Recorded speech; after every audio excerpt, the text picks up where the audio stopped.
네, 한 주간 평안하셨습니까? 우리 옆에 있는 또 사랑하는 또 우리 성도님들과 함께 인사 한번 나눠볼까요? 오늘도 잘 나오셨습니다. 네, 은혜 많이 받으시길 소망합니다. 네, 맞습니다. 오늘 또 우리가 함께 모여서 또 휴일임에도 불구하고 또 함께 모여서 이 예배를 드릴 수 있는 것이 참 기쁨이고 행복인 것 같습니다.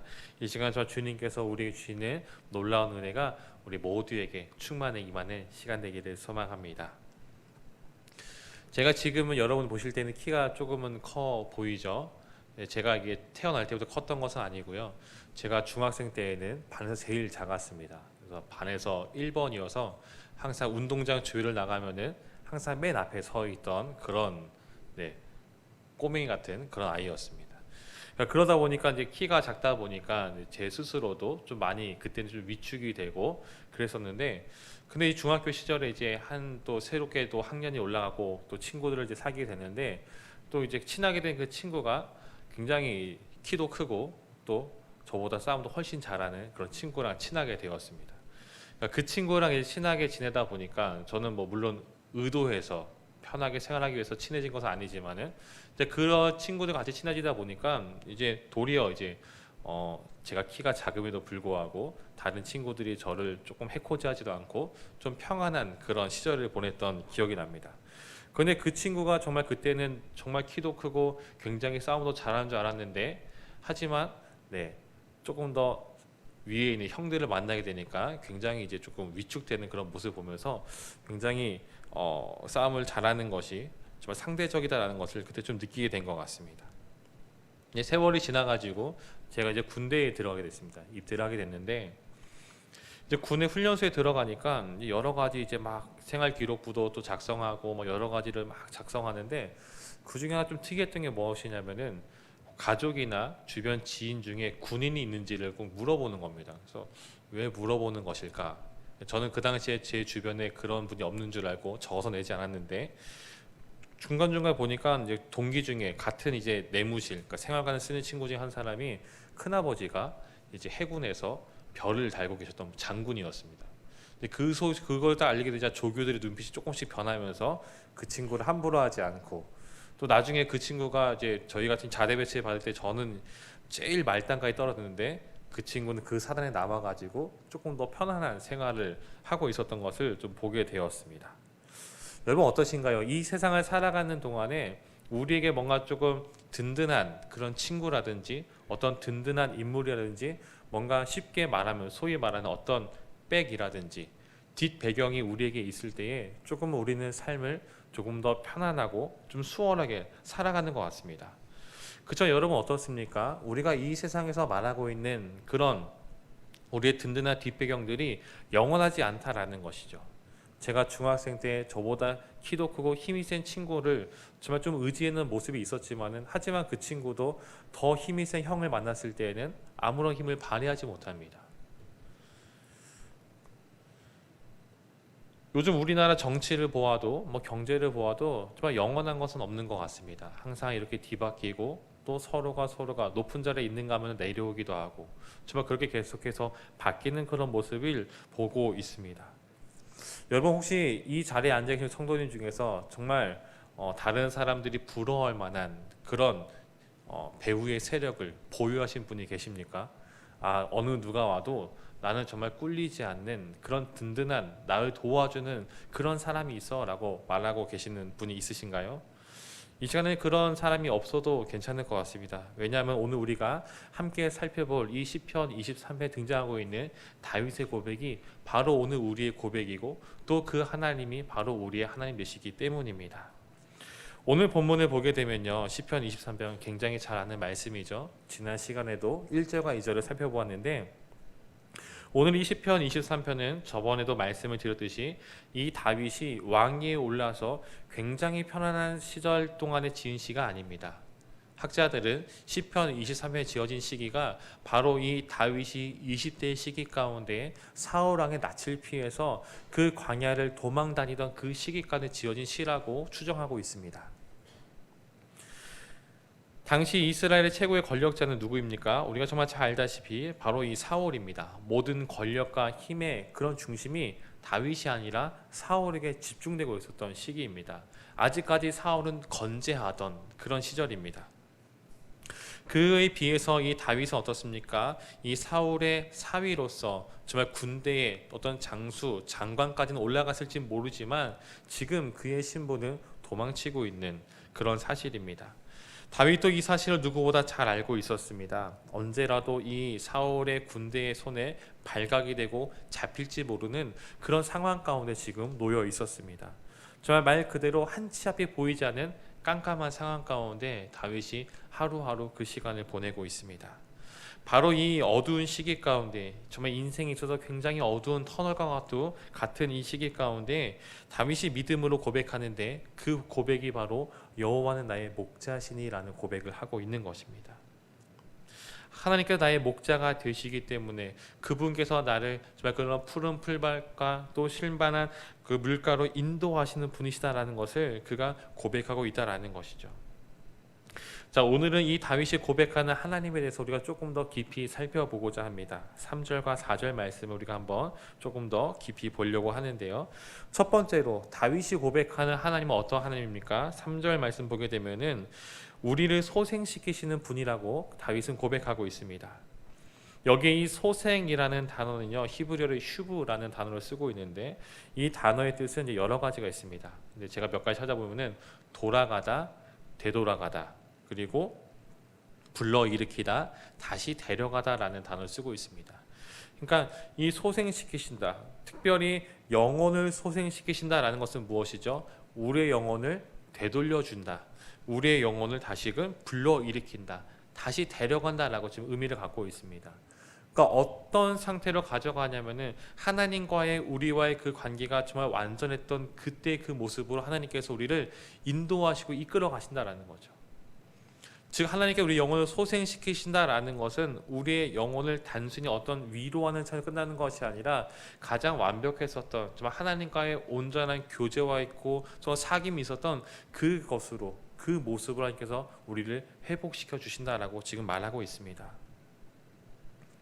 하나님께서는 단지 이 다윗의 어떤 마음, 어떤 육신 이런 것만을 만지시고 회복시키는 분이 아니라 그의 영혼까지도 책임져 주신다라고 지금 말하고 있는 것이죠.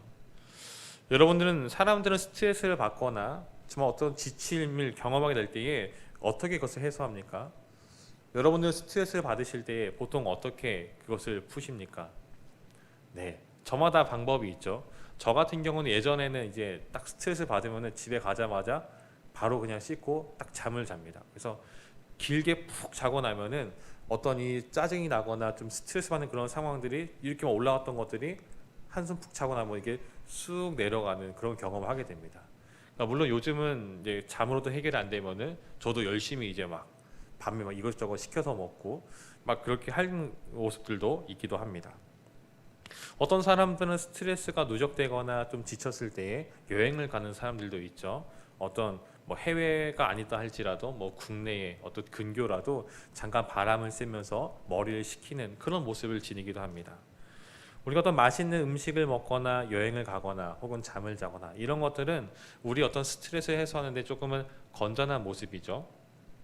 근데 사람들이 이렇게 건전한 방법만을 사용하고 있지는 않습니다. 어떤 사람들은 술을 마시기도 하고 어떤 사람들은 어떤 스트레스를 받을 때마다 담배를 피우기도 하고 또 어떤 사람들은 마약에 손을 대기도 하고 또 어떤 사람들은 자기 나름의 어떤 그런 쾌락을 쫓아가지고 그런 불건전한 모습으로 그것을 해소하고자 합니다. 그저 여러분은 어떻습니까? 건전한 방법이든 또는 불건전한 방법이든 그 해소하는 것이 어떻죠? 잠시 그 순간에는 그런 것을 좀 잊게 해줄지는 모르지만 하지만 그것으로 인해서 우리의 그런 모든 것들이 해결되지는 않는다라는 겁니다. 즉 일시적으로 잠시 잠깐 우리의 기분을 조금 만져줄 뿐이지 영원토록 그런 것을 갈급함을 해결해 줄 수 없다라는 것입니다. 더구나 이러한 것들, 세상적인 것들은 결코 우리의 영혼을 만족시키지 못한다라는 것이죠. 세상의 그 어떤 것으로도 우리의 영혼의 이런 지침이나 어떤 이 피곤함 이런 모든 것들을 결코 해결해 줄 수 없다라는 겁니다. 그렇게 된 세상 사람들은 그 하나님에 대한 그런 존재를 모르기 때문에 그것을 해소하기 위해서 점점 더 나쁜 길로, 더 악한 것으로 조금 더 그 쾌락을 쫓아서 자신의 것을 해소하기 위해서 계속적으로 더 깊은 길로 걸어가고 있는지도 모릅니다. 세상은 줄 수 없는 이러한 참된 회복이 여러분 어디에서 일어나게 됩니까? 오늘 다윗은 나의 영혼을 하나님께 소생시키신다고 고백하고 있지 않습니까? 영혼의 그런 깊은 곳까지 만지시는 분은 바로 우리가 믿는 하나님만이 유일합니다. 왜 그렇습니까? 하나님께서 창세기에 보게 되면은 인간을 지으실 때 어떻게 지으시죠? 뭐 흙으로 지으시지만은 하지만 무엇을 따라서 우리의 형상, 하나님의 형상을 따라서 우리를 각자 지으셨다라고 말하고 있습니다. 하나님의 형상이라는 것은 어떤 우리의 눈에 보이는 어떤 눈에 이게 손으로 만져지는 그런 형상이 아니라 하나님의 그 형상, 영으로 이루어진 그 하나님의 그 형상을 따라서 우리를 창조하셨다라고 지금 말하고 있습니다. 즉 우리는 하나님을 닮아서 우리 또한 영적인 존재를 만드셨기 때문에 그 영을 치유하고 영을 소생시켜 주시는 분은 바로 세상 그 어느 것에 있는 것이 아니라 오직 하나님만이 그 영혼을 만져주시고 위로하시고 소생시킬 수 있다라는 것이죠.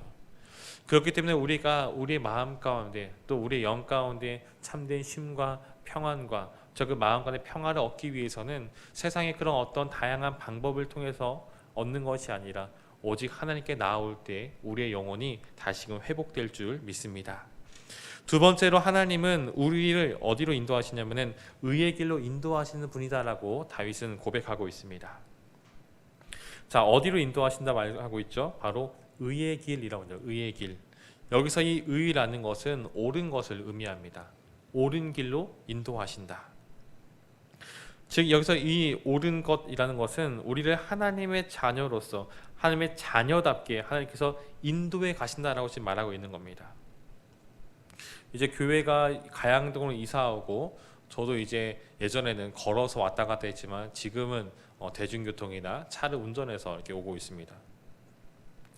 지난주였었나요? 제가 지난주에 이제 새벽 예배를 지지난주 이제 옮긴 지 얼마 안 됐을 때에 이제 부모님 집에서 전날 밤에 부천에 잠을 자고 이제 가양동으로 새벽에 일찍 일어나서 차를 타고 오는데 이제 내비게이션으로 딱 이제 핸드폰 내비게이션을 켜고 오고 있었습니다. 그래서 이제 전방 몇 미터에서 우회전을 하세요라고 나왔는데 저도 이제 그것을 보고 저도 모르게 이제 우회전을 했는데 원래 목적했던 그 우회전 해야 되는 그 코스보다 조금 더 앞에서 하게 됐습니다. 그래서 원래는 성산대교 쪽으로 들어와야 될 제 길이 오히려 반대쪽으로 안양을 향해서 지금 막 이렇게 달리기 시작했습니다. 그래서 빨리 가서 교회 문을 열어야 되는데 어떡하지라고 굉장히 당황했던 기억이 있습니다. 그래서 다행인 것은 제가 길을 잃었을지도 모르지만 내비게이션이 다시 경로를 재수정해가지고 다시 바로 갈 수 있는 길로 유턴할 수 있는 길을 안내해줘서 좀 많이 늦지 않고 교회에 와서 물론 문은 못 열었지만 교회에 도착했던 그런 일이 기억이 납니다. 근데 하나님께서 우리를 인도하시는데 의의 길로 인도하시는데 바로 이렇게 인도하신다라는 거예요. 어떻게 인도하시냐면은 이 이스라엘을 가보게 되면은 이제 목자들이 이제 이 양떼를 치는데 어떻게 치냐면은 기다란 이제 막대기를 가지고 있습니다. 막대기가 대략 한 3m 정도 되는 긴 막대기가 있고 그 끝에 이제 쇠로 된 이 쇠를 좀 달아가지고 이제 그것으로 이제 땅을 뭐 짚거나 혹은 공격해오는 그런 맹수들을 물리치는 데 사용하고 있습니다. 그러니까 이 목자는 이 양떼를 이끌고 가면서 혹여나 이 물에서 이탈해가는 그 양을 정말 그 긴 막대기로 툭툭 치면서 다시금 원래 그 무리로 돌아올 수 있게끔 계속해서 끊임없이 그 양떼를 치면서 원래 목적지로 간다라는 것이죠. 바로 하나님께서 우리를 그렇게 인도하신다라는 겁니다. 우리가 때때로 옳은 길을 걸어가는데 때때로 우리가 잘못된 길, 정말 그런 이상한 길로 걸어갈 때마다 하나님께서 우리를 그 막대기로 다시 한번 더 이끌어 가시면서 하나님께서 원하시는 그 길로 우리를 인도해 가신다라는 거죠. 근데 하나님께서 우리를 왜 그렇게 인도하시냐면은 우리 3절 말씀 보게 되면 이렇게 앞에 나와 있습니다. 자기 이름을 위하여 의의 길로 인도하신다라고 말하고 있죠. 자기 이름을 위하여 지금 말하고 있습니다. 중동 지역은요, 명예가 굉장히 중요한 사회입니다. 자신의 어떤 이름이 걸려있는 그것에는 굉장히 목숨을 걸 정도로 굉장히 중요한 그런 문화가 자리하고 있습니다. 목자의 명예는 무엇일까요? 목자의 명예는 다른 것에 있지 않죠.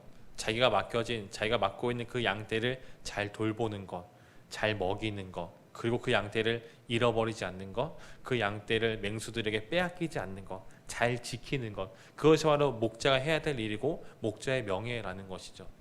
만약 한 목자가 양떼를 이끌고 나갔다 왔는데 양떼가 한 몇 마리씩 없어진다면은 그 사람은 목자로서의 그런 자격이라든지 또 목자로서의 그런 능력이 없다라는 것으로 판별되지 않겠습니까?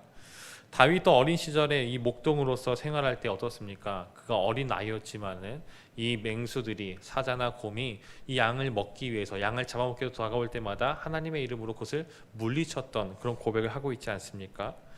우리의 목자이신 하나님께서도 우리를 그렇게 지키신다라는 것이죠. 왜 그러냐면은 만약 하나님께서 그의 양떼인 우리를 지키시는데 때때로 하나님의 그 양떼인 우리가 정말 그 죄악의 길에 빠져가지고 영영 돌아오지 못한다라고 생각을 해봅시다. 그러면 그 목자인 하나님은 어떻게 됩니까? 자기 양떼도 제대로 지키지 못하는 그저 별 볼 일 없는 존재로 하락하게 된다는 것이죠. 그렇기 때문에 하나님께서는 자신의 이름을 위해서, 이 말은 하나님께서 끝까지 책임지고 자신의 그 이름과 명예가 더럽히지 않게 하기 위해서 그 양떼를 자신의 그 목숨과도 바꾸면서까지 끝까지 지키시고 보호하신다라고 지금 약속하고 있는 겁니다. 단지 보호하는 것이 어느 일정 수준까지 하는 것이 아니라 끝까지 그 양떼를 지키신다라는 것이죠. 오늘 다윗이 고백하고 있는 이 고백, 하나님에 대한 이 고백은 무엇입니까? 하나님께서 끝까지 나를 지키시고 보호하시고 의의 길로 이끌어 가신다라고 지금 고백하고 있는 겁니다. 지금 다윗의 상황은 어떤 상황입니까? 당장이라도 잡히면 죽임을 당할 위기 가운데 하루하루 살아가고 있습니다. 그렇지만 그 상황 속에서 하나님께서 나를 의의 길로 인도하시는데 정말 그 속에서도 하나님께서 나를 지키시는데 그 지키심이 하나님의 이름을 위하여 끝까지 자기 이름을 정말 그것이 땅에 떨어지지 않게 하기 위해서 지키는 그런 목자처럼 하나님께서 나를 지키신다라고 지금 고백하고 있는 것입니다. 이런 모습이 우리에게도 있기를 소망합니다. 하나님에 대한 이 믿음, 정말 나를 의의 길로 인도하시는 분이라는 것을 믿으면서 우리가 정말 다른 길로 새는 것이 아니라 그 목자신 그 하나님의 그런 이끄심과 또한 그 인도하심에 순종하면서 한 걸음 한 걸음 나아가는 우리 모두가 되기를 소망합니다. 마지막으로 다윗이 고백하는 하나님은 우리를 지키시는 분이다라고 지금 고백하고 있습니다. 다윗은 시편 23편에서 하나님을 목자라고 고백하고 있죠. 목자이신 하나님께서 우리를 어디로 인도하십니까? 푸른 풀밭으로 인도하시고 부족함이 없게 하시고 쉴만한 물가로 인도하시고 의의 길로 인도하신다라고 고백하고 있습니다. 그런데 4절에 보게 되면은 다윗이 또 이어서 어떤 고백을 합니까? 내가 사망의 음침한 골짜기로 다닐지라도 라고 말합니다. 이 말은 혹시라도 내가 정말 그 사망의 음침한 골짜기로 갈 수도 있을 텐데 라고 지금 이렇게 고백하고 있는 겁니다. 즉 이 말은 우리 성도들의 그 삶 속에서 우리가 정말 예수를 믿고 신앙생활을 하고 주의 말씀과 인도하심에 따라 순종하며 살아갔을 때에 정말 그로 인해서 우리의 모든 삶이 흔히 말하는 어떤 꽃길만 펼쳐지는 것은 아니라는 겁니다. 신앙생활 한다고 해서 예수를 믿는다고 해서 우리의 모든 인생이 정말 남들이 보기도 부러워할 만큼 저 모든 것이 술술 풀리지 않는다라는 것이죠. 만약 여러분들 예수를 믿는다고 해서 우리 모두가 다 세상적인 축복을 다 누린다면은 우린 전도하지 않아도 될지 모릅니다. 전도하지 않아도 정말 알아서 다들 모여가지고 내가 잘 살기 위해서, 내가 좀 더 편안해지기 위해서 다 전도하지 않아도 예수를 믿으러 이 교회당 안에 자리가 정말 없을 정도로 차고 넘칠 것입니다. 그렇지만 여러분들 우리의 삶을 돌아보면 어떻습니까? 이 땅을 살아가는 동안 여러분들이 신앙생활을 하시고 난 이후부터 정말 그 모든 것들이 잘 풀리고 있습니까? 잘 풀릴 때도 있지만 때때로는 어려움도 찾아오고 환난도 찾아오고 하는 그런 경험들이 있지 않습니까? 사실 저는 어려서부터 모태신앙을 달아왔기 때문에 큰 어려움 없이 신앙생활을 계속해서 하고 있었습니다. 하지만 제가 인생에 있어서 가장 큰 신앙의 위기를 찾아온 것은 바로 군대에 가게 됐을 때 찾아오게 됐습니다.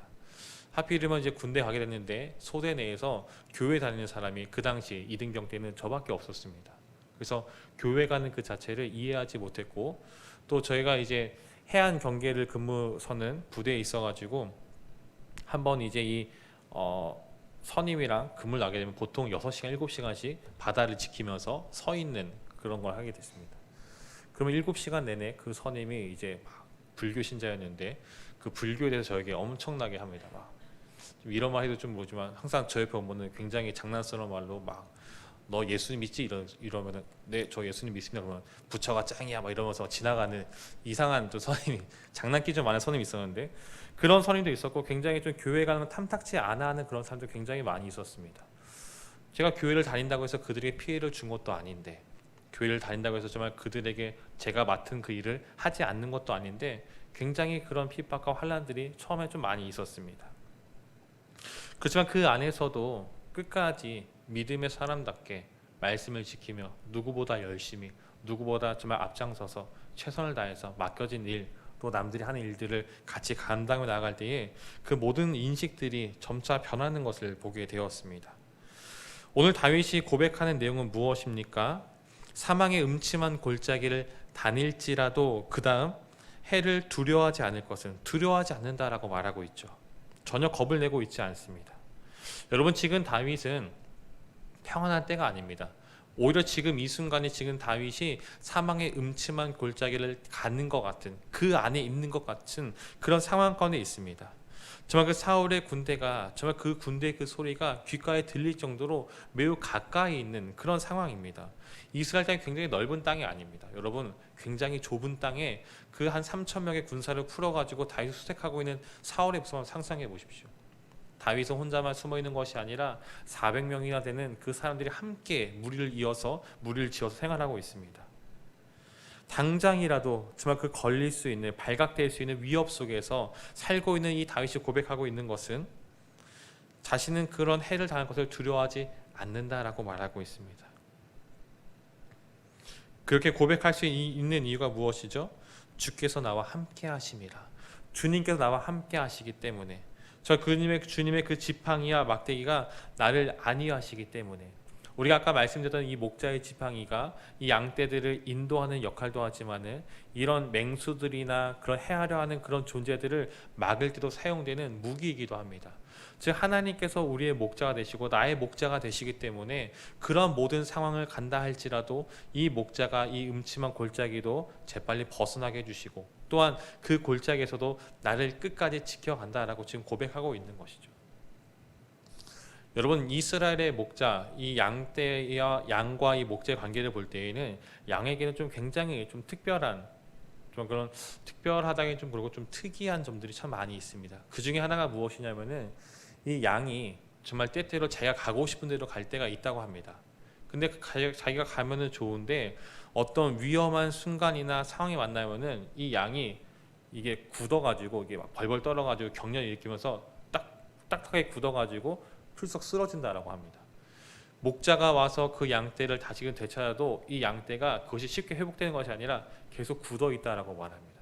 그래서 이 목자가 양떼를 어떻게 가져가냐면은 끌고 간 것이 아니라 양떼를 이제 이 어깨에 짊어매고 무리로 돌아온다라고 말하고 있죠.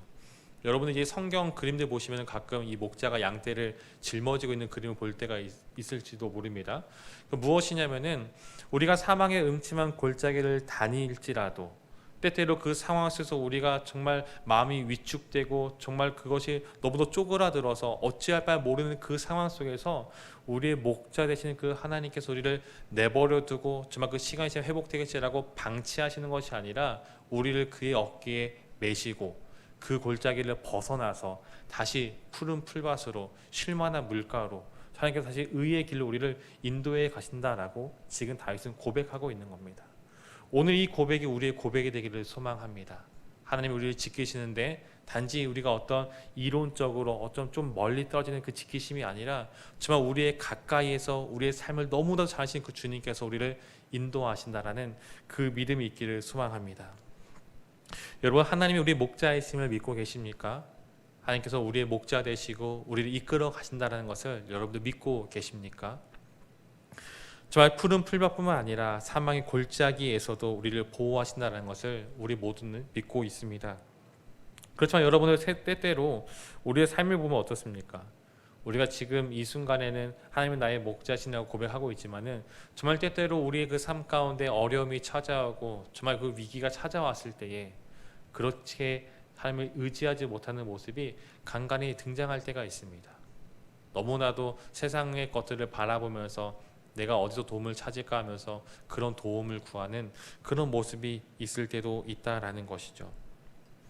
우리가 왜 온전히 하나님을 신뢰하지 못하는 것일까요? 물론 그것에는 우리의 믿음이 아직은 조금 더 자라야 될 부분도 있겠지만은 여전히 우리는 이 세상과 하나님이라는 이 두 영역 속에서 한쪽 발은 하나님의 영역에 또 다른 한쪽 발은 세상 영역 가운데 그 가운데 서가지고 갈팡질팡하고 있다라는 것이죠. 다른 예로 들자면은 이미 우리의 이 두 손 가운데 하나님의 손을 붙잡는 것이 아니라 한쪽은 하나님의 손을 붙잡고 다른 한쪽은 세상적인 것을 꼭 붙들고 있다라는 것이죠. 그렇지만 하나님과 세상은 결코 양립되는 존재가 아니라 서로 상반된 길을 가기 때문에 우리는 어느 순간에는 이 두 손을 어느 순간에는 한쪽은 놓아야 되는 그런 상황이 펼쳐진다라는 것이죠. 그저 여전히 우리가 가지고 있는 이 세상적인 욕심 때문에 이것을 버리지 못하고 꼭 붙들고 있기 때문에 여전히 그런 위기가 찾아왔을 때 우리가 온전한 선택하지 못하고 때때로 정말 우리가 갈등하고 고민하는 그런 모습이 있다라는 것입니다. 여러분, 오늘 다윗의 모습을 우리가 좀 기억해 보았으면 좋겠습니다. 여호와는 나의 목자시라고 고백하는 다윗은 이어서 오늘 주께서 나와 함께 하신다라는 그런 믿음을 가지고 살아가고 있습니다. 이 말은 다윗이 지금 의지할 것이 전혀 없기 때문에 하나님의 손만 꼭 붙잡고 있는 것이 아니라 그의 삶이, 그동안 그가 걸었던 그 삶이 정말 세상을 의지하는 모습이 아니라 어려서부터 지금 이 순간까지 하나님만을 바라보고 의지해왔기 때문에 그가 평안하든 지금 불안에 쌓여있는 이 삶을 살아가든 여전히 하나님은 나의 목자시라고 고백할 수 있다라는 것이죠. 오늘 우리에게도 이런 삶의 모습이 있기를 소망합니다. 세상을 의지하는 것이 아니라, 세상을 좀 바라보는 것이 아니라, 동경하는 것이 아니라 하나님만을 의지하고 바라봄으로 주의 은혜를 누림으로써 정말 하나님께서 우리의 목자가 되시고 우리는 그분의 인도하심을 따라 살아가는, 그로 인해서 우리가 주께서 인도하시는 그런 푸른 풀밭과 실만한 물가, 그리고 그분이 인도하시는 의의 길을 걸어가는 우리 모두가 되기를 간절히 소망합니다.